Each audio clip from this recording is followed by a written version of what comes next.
Həsrətimi duymaz oldum. İllər boyu kədərimi bölmədin də. Çox vaxt güldüm ağlayaraq için. Bircə sözlə göz yaşımı silmədin də. Soyuqluğun buz olanda yanağımda, nəfəsinlə başqasını isitmisən. Sənsizliklə yaşadıqca otağımda, sən də məni bir otaqda itirmisən.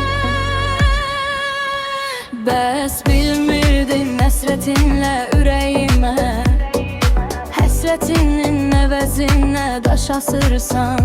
Bəs bilmirdin özün mənə yad olduqca, mənim üçün də yavaş-yavaş yadlaşırsan.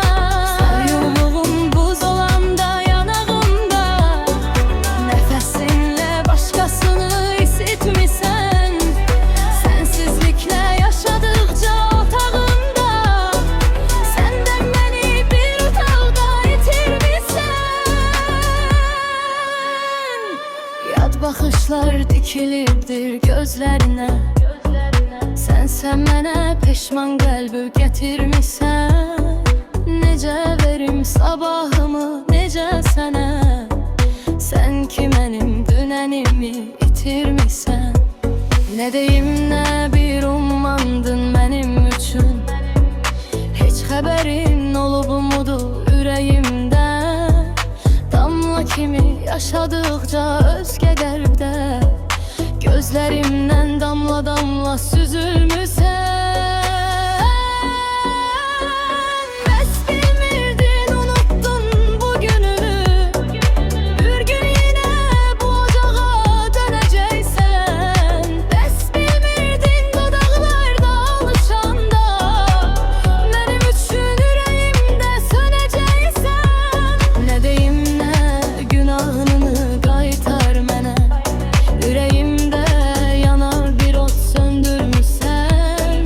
Damla kimi yaşadıqca özgə qəlbdə, gözlərimdən damla-damla süzülmüsən. Bəs bilmirdin həsrətinlə ürəyimə, həsrətinin əvəzinə daş asırsan. Bəs bilmirdin özün mənə yad olduqca, mənim üçün də yavaş-yavaş yadlaşırsan.